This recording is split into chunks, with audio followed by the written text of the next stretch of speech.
हम लोग पूजा करते हैं किसी समय तो कर्म को ही क्यों पूजा करते हैं, क्योंकि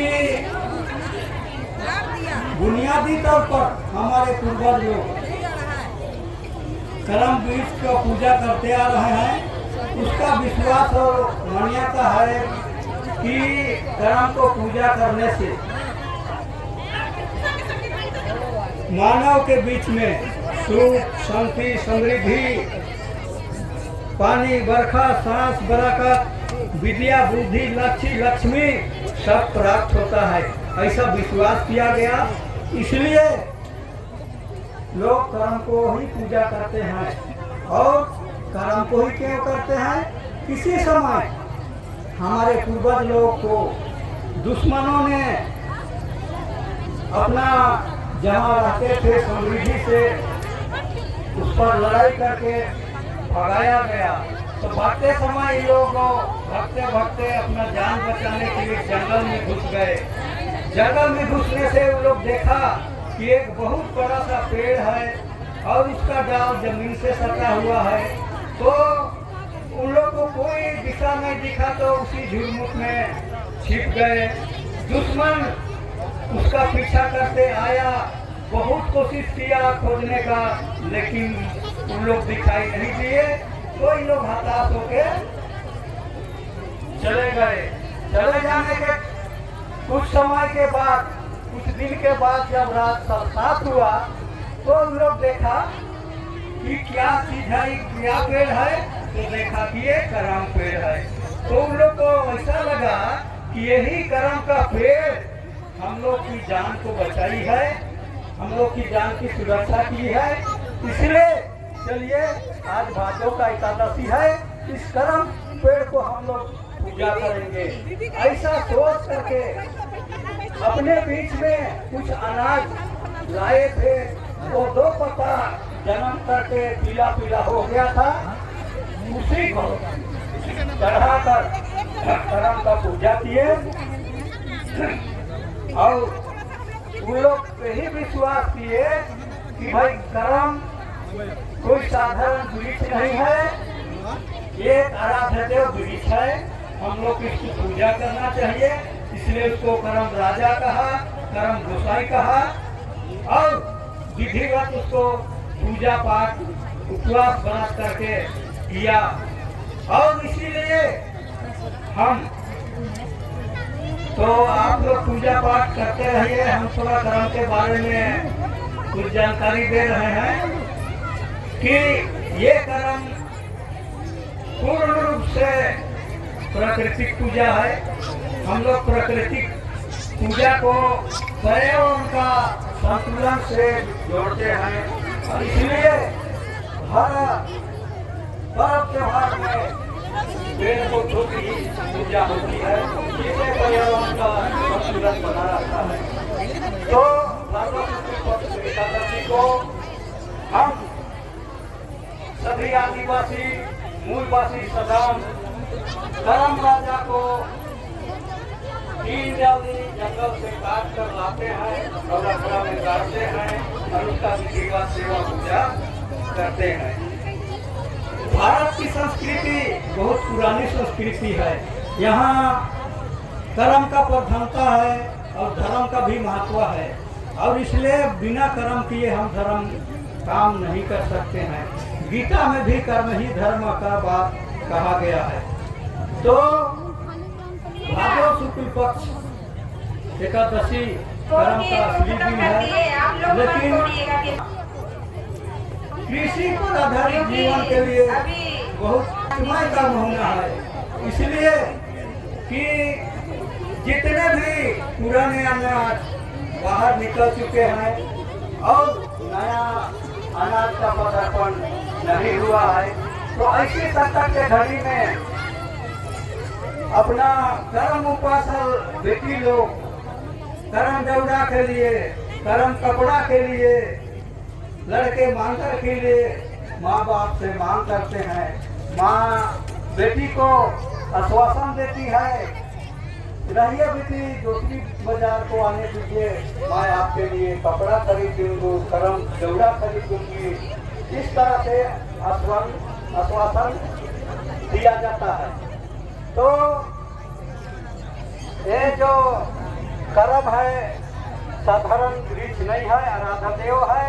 हम इसका स्वरूप में केवल पेड़ की पूजा नहीं करते हैं, मतलब उस पेड़ के प्रतीक में भगवान को, अपना धर्मेश को, अपना चालामान को दोहराते हैं कि हमारे राज्य में सुख शांति समृद्धि बना रहे। तो इसी कड़ी में हमारे बहने एक अच्छा बार पाने के लिए, एक अच्छी माता बनने के लिए, बाल बच्चा होने के लिए, अपने भाई का राज में आन धान सुख शांति पानी बरखा सांस परागत विद्या बुद्धि सब कुछ बढ़ने के लिए उपवास व्रत रख रही है। ऐसा भी कहा जाता है कि पार्वती अपना महादेव को खुश करने के लिए साल तक जिस पेड़ के नीचे उपवास व्रत रखी थी वह पेड़ भी कर्म ही थी।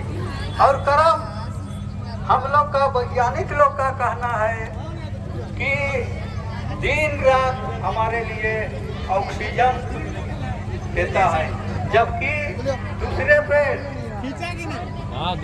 दिन को ऑक्सीजन देते हैं, रात को कार्बन डाइऑक्साइड देते हैं। लेकिन कर्म दिन और रात हमारे के लिए ऑक्सीजन हवा देते हैं। तो अब हम लोग कर्म कहानी पर आएंगे। सतयुग की कथा है कि एक राज्य में नंका और नंकी नाम का एक राजा और रानी रहा करते थे। उन लोग का शादी विवाह हुए बहुत दिन हो गए थे, लेकिन उन लोग का कोई बाल बच्चा नहीं था।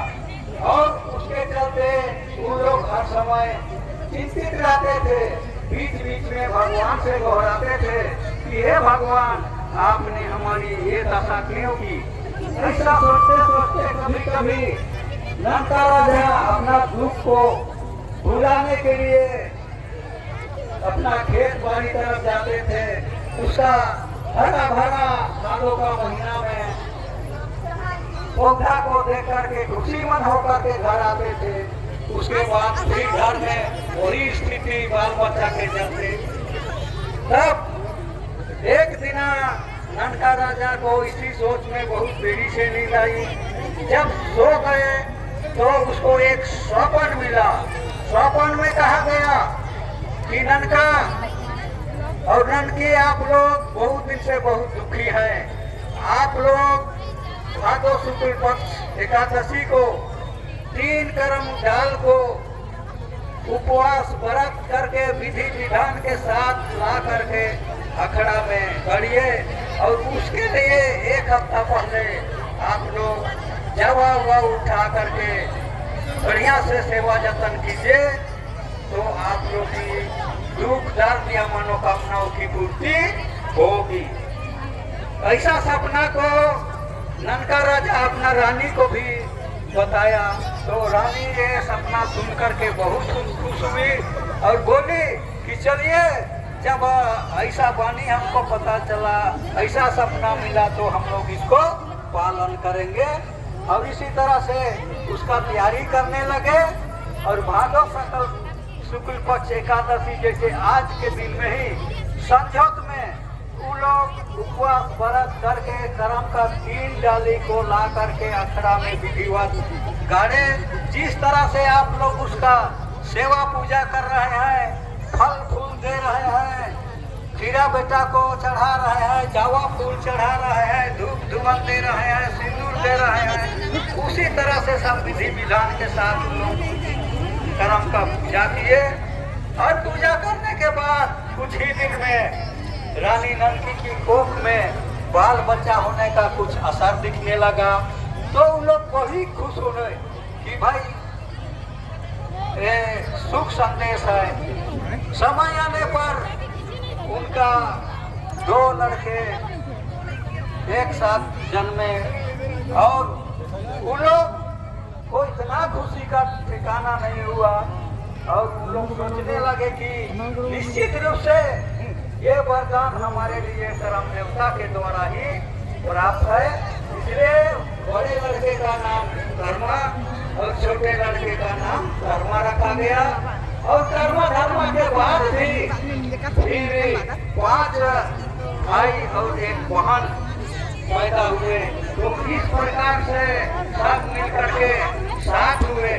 इसलिए हम लोग का पूर्वज लोग जो गीत बनाए हैं अभी भी, सातों भैया रे सातों कर्म गा रहा है, सातों पुतली सेवा कर रहा है। तो निश्चित ऐसी बात थी, इसलिए सभी कर्म का उपवास किए।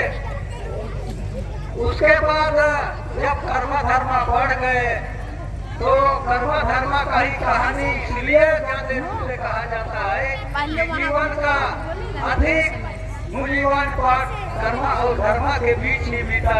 इसलिए विशेषकर कर्म और धर्म का कहानी कहते हैं, लेकिन साथ भाई एक बहन का भी इसमें विशेषता है।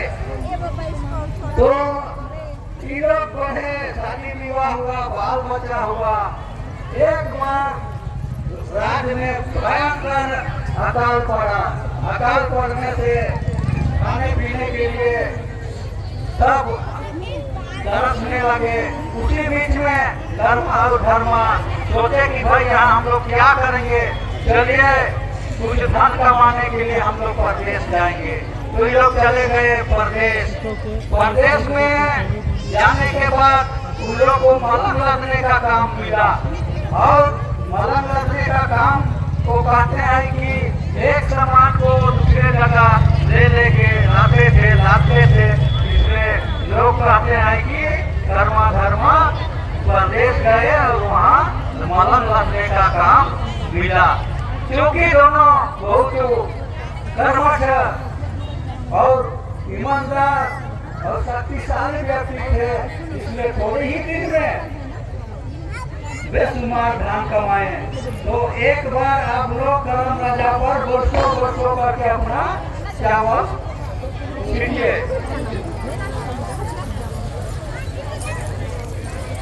तब उन लोग धन को निश्चित रूप से कमाए।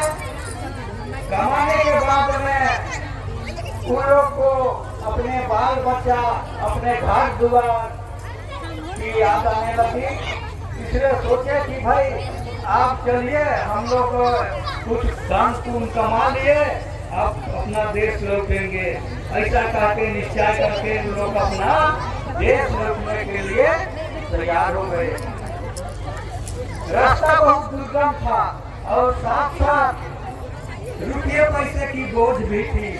आज के जैसे नोट का रुपया नहीं था। तो इन लोग चलते चलते बिल्कुल थक गए। तो बहुत जगह उन लोगों ने पड़ाव किया। एक पड़ाव में ऐसा हुआ कि लोग दिशा मैदान के लिए इधर उधर हुए। तो कर्मा धर्मा का थैला से कुछ रुपया चुरा करके अपना में डाल दिया। तो धर्मा निश्चित रूप से कभी नहीं सोचता था कि मेरा बड़ा भाई कर्मा इस तरह से करेगा, लेकिन कर्मा ने गलत काम किया। उसके बाद में ये लोग फिर चलने लगे। कितना प्रयास करने के बाद गांव नहीं पहुंचने पाए, लेकिन गांव के सीमांत पर पहुंचे। और कुछ लोग सवेरे वहां काम धाम के लिए आए तो उन लोग को बोले कि हम लोग कर्मा और धर्मा परदेश से लौट गए हैं, इसलिए हम लोग को लोग पहुंच करके हमारे संबंधी लोग आए। बहुत देर तक इंतजार करने के बाद कोई नहीं आया। तब कर्मा का क्रोध बढ़ते गया कि भाई हम लोग इतना दिन के बाद आ रहे हैं और क्यों हम लोग को स्वागत करने के लिए कोई नहीं आ रहे हैं। तो अपना छोटा भाई धर्मा को बोला कि जाओ तो देखो भाई देश की बेकार क्यों उन लोग नहीं आ रहे हैं। तब धर्मा चला गया गांव। तो देख रहा है कि भादो शुक्ल पक्ष एकादशी का दिन में वहाँ पर भी कर्म का दिन डाल गाड़ के जिस तरह से आप लोग सेवा शिक्षुशाला में बैठे हुए हैं, वैसा ही उन लोग कर्म धर्म का सेवा करने लगे हैं। तो धर्मा भी अपना कर्तव्य को भूल गया और उसी कर्म का सेवा में लग गया। आप कर्मा इधर सोच सोच के परेशान हो रहा है कि भाई धर्मा भी क्यों नहीं आ रहा है। तब उसको बहुत खींचा गया और क्रोधित होकर के गिड़गिड़ा के गया तो देख रहा है कि सब गांव के लोग और धर्मा सहित कर्म का सेवा में लीन हो गए हैं। तब क्रोध से गिड़गिड़ाते हुए कर्मा बोला कि भाई ये कर्म क्या पेड़ को तुम लोग इस तरह से पूजा कर रहे हो, इसका पूजा करने से तुम लोग को क्या मिलेगा। ऐसा कह करके उस कर्म गड़ा हुआ को उखाड़ के पैर से राउंड करके गोबरगढ़ा में फेंक दिया। फेंकने के बाद वो कर्म का डाली पानी से बहाते नदी में चला गया, नदी से वो 7 समुद्र चला गया। तब ये लोग बोला कि ये कर्म है, कर्म राजा है, कर्म गोसाई है, कर्म हम लोग के लिए सुख समृद्धि अन्न धन साथ बरकत देती है और हम लोग को हर समय जीने खाने का राह रास्ता दिखाती है, सब धर्म पर चलने का संदेश देता है। तो इस कर्म को आपने इस तरह से निरादर किए, अच्छा काम नहीं किए, ऐसा कहा गया। तब उसी बीच में धर्मा एक बिना रोका रोकने के लिए मदद किया।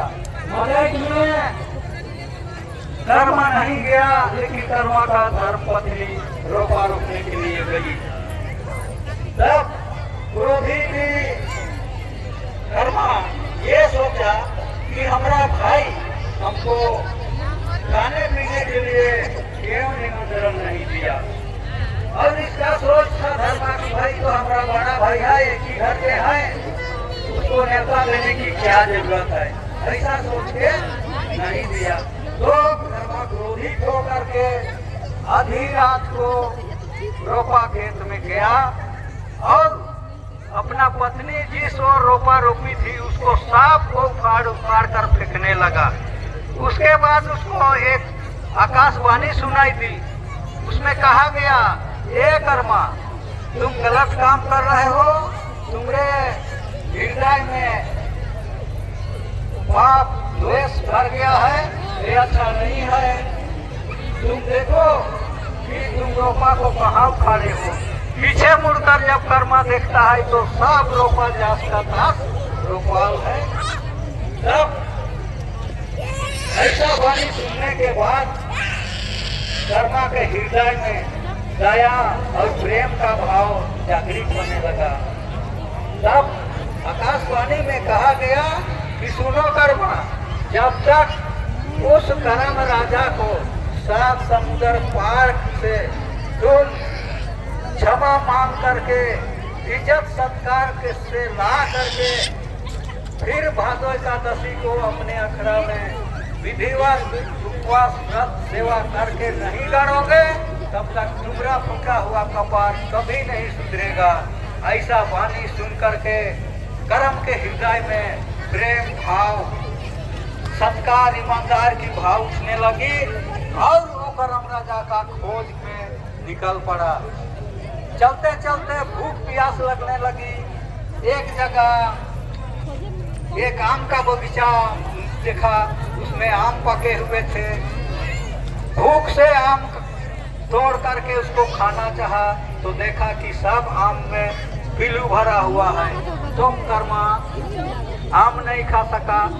एक जगह जाते जाते खूब प्यास लगी तो प्यास में तालाब के पास गया और अपना अंजरा से पानी उठा करके पीना चाहा तो पानी में भी पूरा पिलुआ किबिड़ कर रहा था, तो पानी भी नहीं पी सका।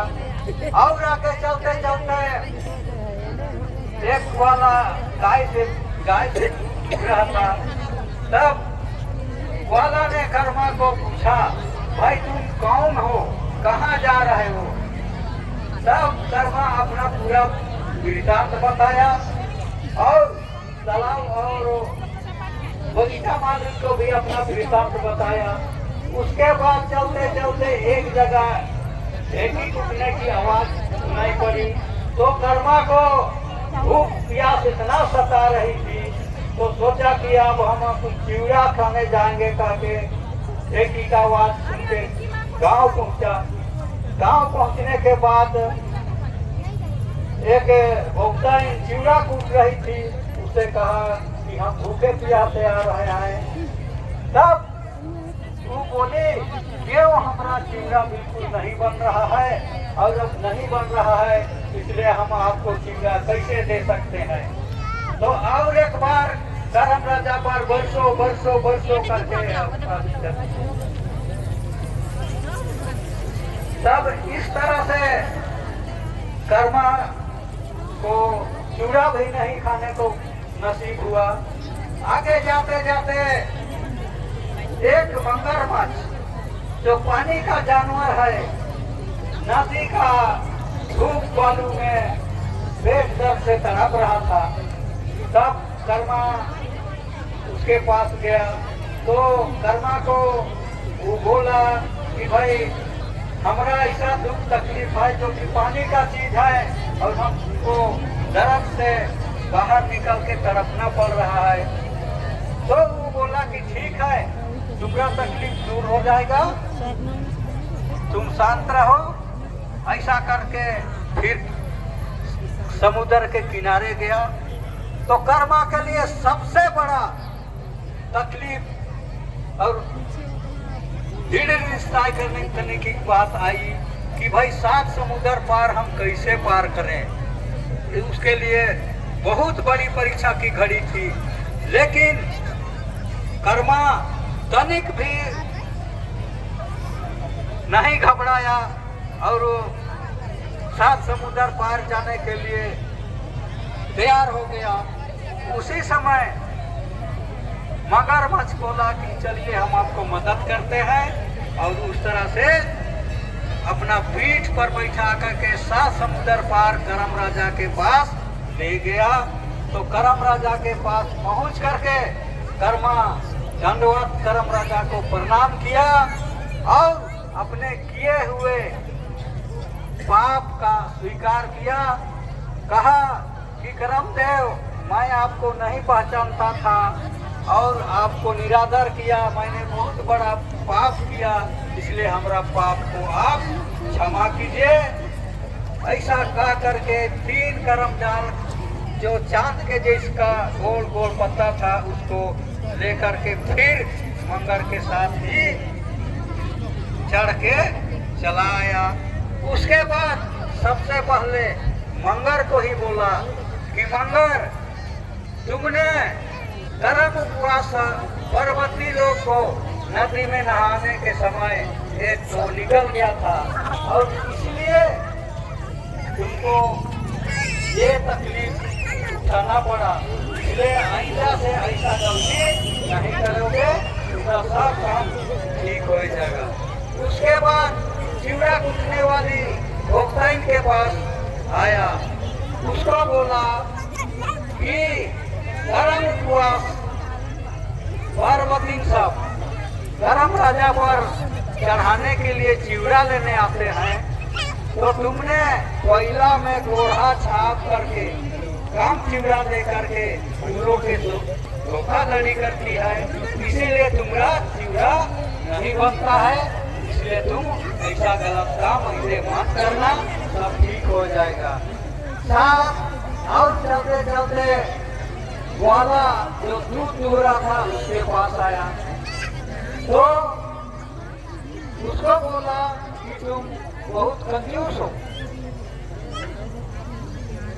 गाय बियाने के बाद पहला बार कीर्ता को लोग प्रेम से अगल बगल में बांट करके खाते पीते हैं, ये लोकहित का काम है, लेकिन तुम लोकहित का काम नहीं किया, इसलिए तुम्हारा दूध खून हो गया और गाय और बछड़ा में प्रेम का संबंध बिछोड़ गया, इसीलिए दूध खून हुआ।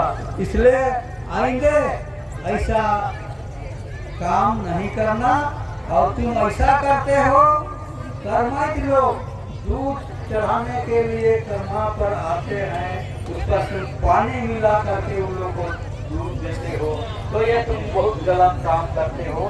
तो धर्म राजा कभी भी गलत काम करने के लिए अनुमति नहीं देता है। उसके बाद फिर चलाया पोखरा मालिक के पास। पोखरा मालिक को बोला कि राह चलते बहुत राहगीर पानी प्यास करने के लिए और कर्मा कर्माई लोग नहाने के लिए आते हैं, उन लोग को हर समय डांट फटकार करते हो और इस तरह से तुम लोग का काम नहीं करते हो, इसलिए तुम्हारा पानी में कीड़ा पड़ता है। ऐसा नहीं करना, सब कुछ ठीक हो जाएगा। उसके बाद बगीचा मालिक को भी आके वही बोला कि भाई राहगीर लोग भूखल प्यासल रहते हैं, फल दे करके आते हैं और तुम लोगों को फल खाने नहीं देते हो, डांटते हो, झपटते हो। ये लोग का काम नहीं है। ये फल फूल भगवान सबको खाने के लिए दिया है, इसलिए तुम ऐसा गलत काम कर दिया, इसीलिए इसका परिणाम ऐसा हुआ। अब ऐसा काम कभी नहीं करना चाहिए। तो निश्चित रूप से धर्म राजा हम लोग को सच्चाई, ईमानदारी, प्रेम, एकता और भाईचारा का संदेश देता है। और ऐसा हमारा पूर्वजों का मानना है, विश्वास है कि धर्म राजा का सेवा करके ही हमें मानव को सुख, समृद्धि, सांस, बरकत, पानी, वर्षा, खेती बाड़ी में अन्न, धन, विद्या, बुद्धि, अखंड निखंड, ये सबको दूर करने वाले आराध्य देव है। इसलिए हम हर भादों शुक्ल पक्ष एकादशी को इसको गाढ़ करके यही सुख समृद्धि का कामना करते हैं। ये धर्म राजा हम लोग को संदेश देता है कि हम बुराई काम करके अच्छाई पर कभी जीत नहीं सकते हैं। इसलिए हमको अच्छाई पर चलना चाहिए, बुराई नहीं करना चाहिए, किसी को धोखाधड़ी नहीं करना चाहिए। ऐसा संदेश धर्म राजा के द्वारा दिया गया है। इसलिए हम कर्म को ही कहते हैं कि कर्म ही हमारा धर्म है। बिना कर्म किए हम धर्म की बात सोच नहीं सकते हैं। और इस धरती पर कर्म और धर्म का मेल है और कर्म और धर्म का मेल से ही ये दुनिया चल रही है। कर्म कभी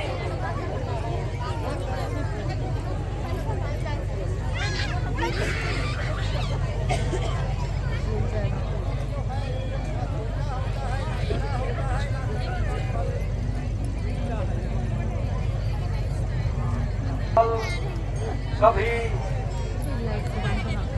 छोटा ना बड़ा नहीं होता है। कर्म छोटा करके ही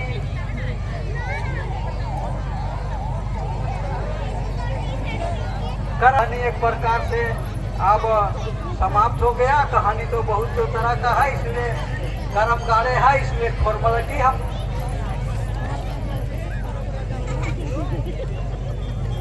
कर्म राजा पर आप लोग चावल छीट करके एक बार फिर कर्म राजा को हाथ से छू करके दूसरे हाथ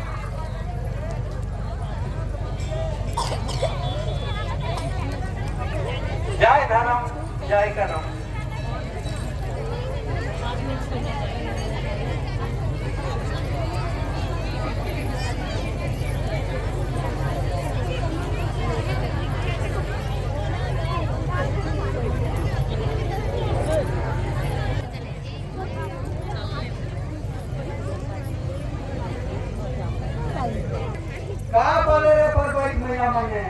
सेखन पर बैठ मन कहे ना, खीरा लेखे बेटा, कोहड़ा लेखे बेटा पली, दूसरा वाला माइक फिर कहे ना केकर करम केकर धर्म। सेखन पर बैठ मन कहे ना अपन करम और भैया के धर्म। भैया का धर्म कहने का मतलब ऐसा है कि भाई का राज में हर समय सुख, शांति, समृद्धि बना रहेगा। तो बहन एक दिन जब भी आएगी तो उसको मान मर्यादा बढ़ेगा और भाई और बहन का सदों दिन से एक प्रेम का संबंध बना हुआ है। उस तरह से ये संबंध जब तक इस धरती पर मानव रहेगा, भाई बहन का रिश्ता, भाई बहन का प्रेम सदा शाश्वत रहेगा। जिस तरह से हम लोग रक्षाबंधन में बहन भाई की रक्षा के लिए राखी बनती है, उसी तरह से धर्म भी भाई और बहन का रिश्ता को शाश्वत रखने के लिए शुभ संदेश देता है। इसीलिए हर बहनें अपने एक अच्छा वर पाने, एक अच्छी माता बनने, बाल बच्चा होने के लिए और अपने भाई का राज में सुख समृद्धि अन्न धन सांस रखै पानी वर्षा सब होने के लिए उपवास करती है। तो इस तरह से धर्म राजा को करने के बाद कर्मा का दिन जिस तरह से पहले सुख समृद्धि था उसी तरह से समृद्ध हो गया और ये लोग राजा के समान अपना राज करने लगे। तो हम लोग का आदिवासी समाज में कर्म के बाद ही जितने भी हमारे बीच बड़े शादी करने लायक लड़का लड़की है, उसका शादी का बातचीत शुरू कर देते हैं। तो उसी बीच में एक गीत है झलझुका राग में, एक जोगी शाम का दिन में लड़की के घर भेष बदलकर जोगी बनकर जाता है। तो लड़की कहती है, ये माँ एक जोगी आया है द्वार पर, कुछ आम धन उसको दे दीजिए। तो जोगी कहता है कि हमको आम धन सोना रुपया नहीं चाहिए, मुझे कन्याकुमार चाहिए। तो गीत इस प्रकार से है, और राम का दीने आले